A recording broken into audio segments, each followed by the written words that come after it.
Hello students, आज हम लोग बायोलॉजी का फिफ्थ लेक्चर करने जा रहे हैं, है ना।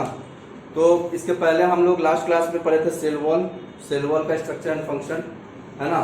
तो आज हम लोग इसमें रोशनी आ रहा। कोई बात नहीं, आज हम लोग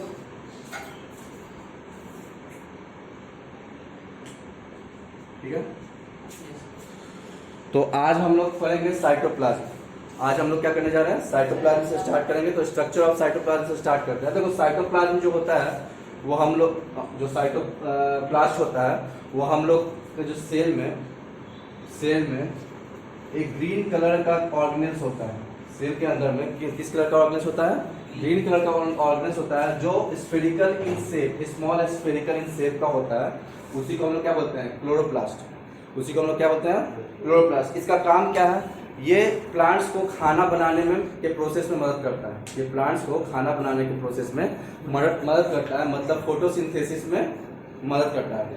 क्लोरोप्लास्ट के अंदर में क्लोरोफिल होता है, जो क्या करता है? सन का रे को एब्जॉर्ब करता है। जो ग्रीन कलर का होता है सन के रे को एब्जॉर्ब करता है और फोटोसिंथेसिस में प्लांट्स को मदद करता है। क्लियर है? तो चलो लिख लो स्ट्रक्चर ऑफ क्लोरोप्लास्ट। देखो, it is a small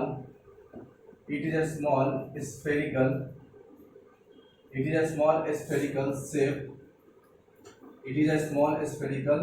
shape organelles present in cytoplasm of a cell, of a plant cell। ये सिर्फ प्लांट सेल में पाया जाता है, एनिमल सेल में नहीं। ठीक है, ऑफ अ प्लांट सेल। दूसरा, इसका फंक्शन क्या है इसका? It help in the process of making food by the plants. It helps in the process of making food by the plants,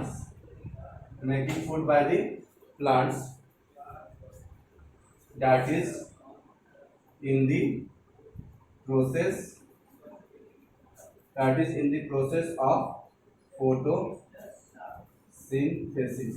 in the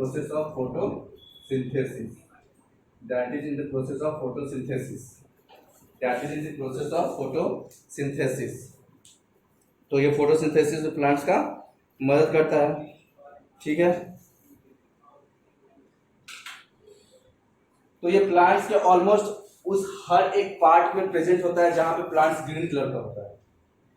मतलब इसका मतलब ये होगा कि it is not present in the roots of the plant. कोई भी plants के roots में ये प्रेजेंट नहीं होता है, क्योंकि कोई भी प्लांट्स का तुम स्टीम देख सकते हो, बहुत सारा प्लांट्स का स्टीम ग्रीन कलर का होता है, लेकिन किसी का रूट तुमको ग्रीन कलर का नहीं दिखेगा।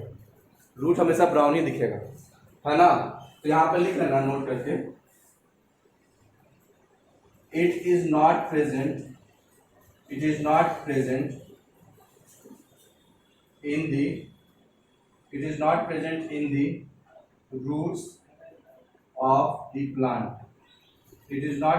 The roots of the plant. Pause करो वीडियो और लिख लो। तो नेक्स्ट हम लोग समझते हैं ऑर्गेनेल्स क्या होता है। देखो, बहुत सारा ऑर्गेनेल्स हो गया, लेकिन अभी तक ऑर्गेनेल्स का डिफिनेशन नहीं हुआ। नहीं, तो ऑर्गेनेल्स का डिफिनेशन क्या होता है? लिखो जल्दी। अब देखो, ऑर्गेनेल्स होता क्या है? कोई भी सेल में जो वेरियस मैटर होता है, जिसका एक स्ट्रक्चर हो, जिसका अपना एक स्ट्रक्चर हो। हाँ, राउंड शेप का है, सर्कुलर शेप का है, स्फेरिकल शेप का है, थ्रेड लाइक स्ट्रक्चर है, जिसका अपना एक स्ट्रक्चर हो। कोई भी ऐसा चीज जो सेल के अंदर है, उसका एक अपना स्ट्रक्चर है, उसको हम लोग क्या बोलते हैं? ऑर्गेनेल्स। जैसे न्यूक्लियस का एक अपना स्ट्रक्चर है ना। क्रोमोजोम अपना स्ट्रक्चर है, थ्रेड लाइक स्ट्रक्चर है। माइटोकॉन्ड्रिया, इसका अपना स्ट्रक्चर है ना। तो हर एक चीज का अपना स्ट्रक्चर होता है, तो वो सब क्या है? ऑर्गेनेल्स। ऐसा हर एक चीज जो सेल के अंदर है, जिसका स्ट्रक्चर है, उसको हम लोग क्या बोलते हैं? ऑर्गेनेल्स। तो लिख लो, anything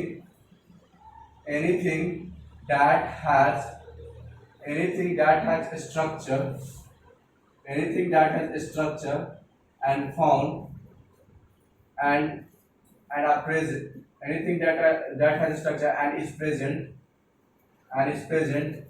in the cell and is present in the cell is called organelles, is called organelles. तो ऐसा कोई भी चीज जिसका स्ट्रक्चर और सेल के अंदर प्रेजेंट हो उसको हम लोग क्या बोलते हैं, ऑर्गेनेल्स। उसके बाद दूसरा जो टर्म आता है उसको बोलते हैं प्रोटोप्लाज्म। प्रोटोप्लाज्म सेल के अंदर में वो ऐसा हर एक चीज जो लिविंग मैटर हो, जिसके अंदर लाइफ हो। सेल के अंदर में ऐसा हर एक चीज जो कौन सा मैटर हो, लिविंग मैटर हो, जिंदा मैटर हो, जिसके अंदर लाइफ हो, उसको हम लोग क्या बोलते हैं, प्रोटोप्लाज्म। तो लिख लो, all living matter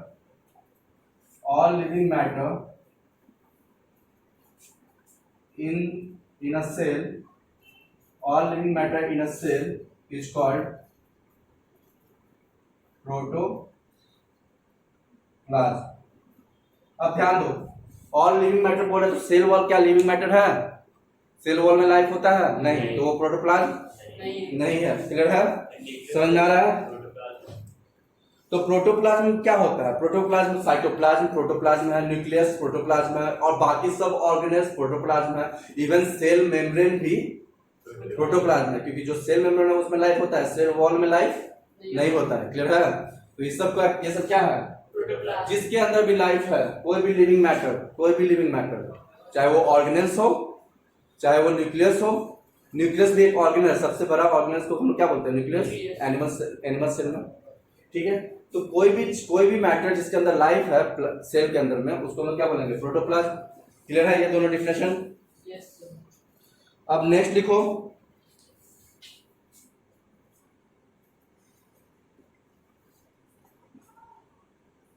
next definition लिखो,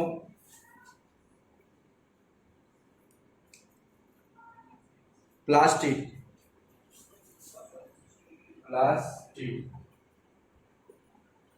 ये ऑर्गेनेल्स भी है, डिफिनेशन भी इसका लिख लो, ऑर्गेनेल्स भी है ये भी रड शेप का होता है। प्लास्टिक का भी अगर स्ट्रक्चर लिखोगे तो ये भी किस शेप का होगा, it is of rod, sorry spherical shape, spherical या सिलिंड्रिकल भी है जो, हाँ स्फेरिकल शेप, स्फेरिकल ये कौन सा शेप होता है, सिलिंड्रिकल ना, सिलिंड्रिकल अच्छा, इट इज ऑफ सिलिंड्रिकल, ये शेप सिलिंड्रिकल है ना, cylindrical shape, it is of cylindrical shape. कौन सा शेप का होता है, cylindrical shape, which contains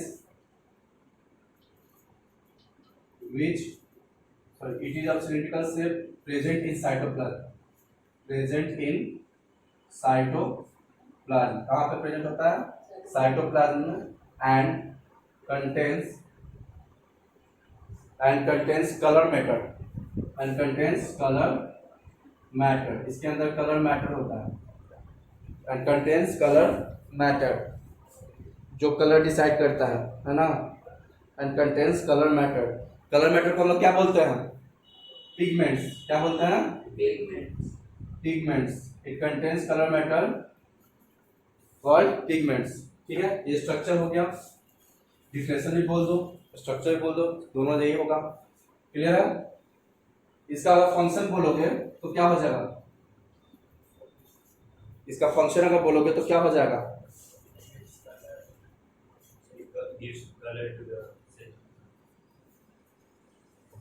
it gives color to different parts of the plant। जैसे फ्रूट्स को हो गया, फ्लावर हो गया, सबको कलर कौन देता है, प्लास्टिक ही देता है ना। जहां पे अगर जैसे टमाटर में रेड प्लास्टिक होता है, जो उसके कलर मैटर क्या होता है, रेड कलर का होता है, तो टमाटर हम लोग को लाल दिखता है। कोई फ्लावर येलो कलर का है तो उसमें प्लास्टिक येलो कलर का होता है। क्लियर है? तो लिख लो function, it gives colour to plants, fruits, leaves,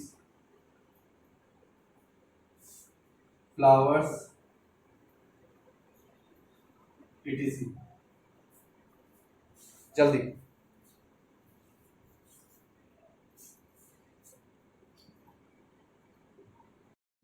हाँ, तो सब लोग उतार लिया। अब ध्यान दो, तो प्लास्टिड हो गया, प्लास्टिड का स्ट्रक्चर एंड फंक्शन। अब नेक्स्ट है हम लोग का साइटोप्लाज्म का भी स्ट्रक्चर एंड फंक्शन हो चुका है। इसका सर एक ही फंक्शन था। हाँ बिल्कुल एक ही फंक्शन है, ठीक है, क्लियर। अब नेक्स्ट है हम लोग का लार्ज वैक्यूल, इसको पॉज करके उतार लेना। वैक्यूल इज, अब देखो नेक्स्ट है लार्ज वैक्यूल, जिसका स्ट्रक्चर एंड फंक्शन हम लोग देखेंगे। तो लार्ज वैक्यूल क्या होता है, ये जो प्लांट्स है मेरा, प्लांट सेल है जो मेरा, इसमें जो ये बड़ा सा स्पेस है, ये जब बड़ा सा एम्प्टी स्पेस दिख रहा है वो क्या है, वो मेरा लार्ज वैक्यूल है। इसको माइक्रोस्कोप से अगर देखोगे तो ये तुमको एम्प्टी स्पेस, खाली स्पेस दिखेगा, लेकिन एक्चुअली में इसके अंदर में क्या होता है, लिक्विड होता है, जिसको हम लोग सेल सैप बोलते हैं, SAP सैप, सेल सैप, ठीक है। तो ये सेल सैप एक्चुअली है क्या, ये सेल सैप होता है तुम्हारा सॉल्ट एंड शुगर सॉल्यूशन। क्या होता है, नमक और चीनी, सॉल्ट एंड शुगर, नमक एंड चीनी सॉल्यूशन, मतलब पानी में घुला हुआ, ठीक है। अब एक्चुअली में नमक पानी नहीं घुला रहता है, उसको सॉल्ट एंड शुगर सॉल्यूशन बोलते हैं हम लोग, ठीक है। तो ये सॉल्ट एंड शुगर सॉल्यूशन होता है इसके अंदर में, इस वैक्यूल के अंदर में, जिसको हम लोग क्या बोलते हैं, सेल सैप। उस सॉल्ट एंड शुगर सॉल्यूशन को क्या बोलते हैं, सेल सैप। ये तो हो गया।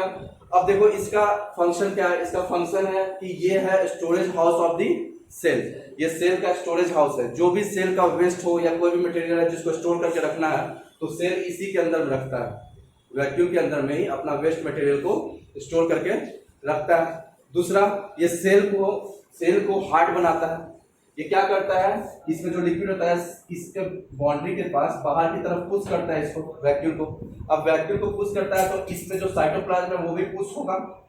पुश होने के कारण क्या होता है, ये सेल बहुत हार्ड हो जाता है।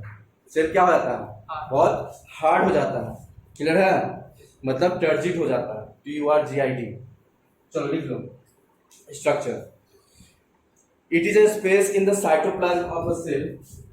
It is a space in the cytoplasm, of a cell.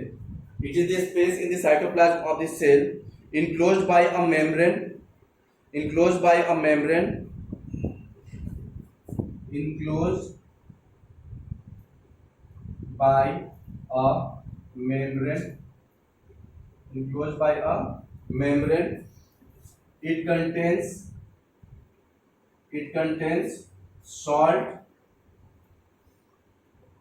it contains salt and sugar solution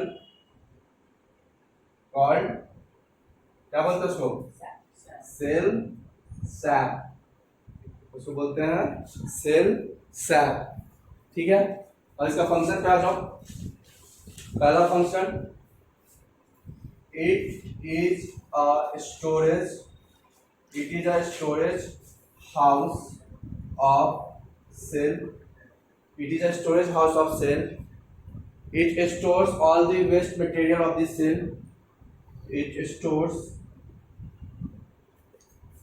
waste materials of the cell, it stores waste material of the cells. Second,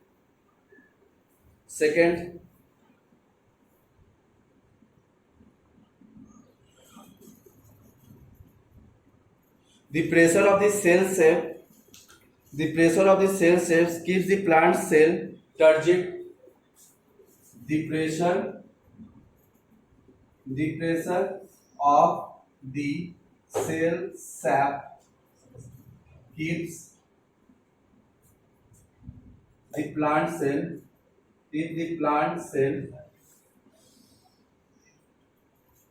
turgid, मतलब hard, keep the plant cell turgid, clear है। चलो जल्दी से उतार लो इसको, pause कर लो, उतार लो।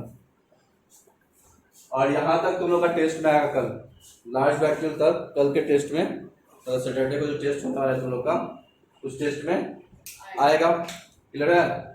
और इसके बाद का हम लोग अगले क्लास में देखेंगे।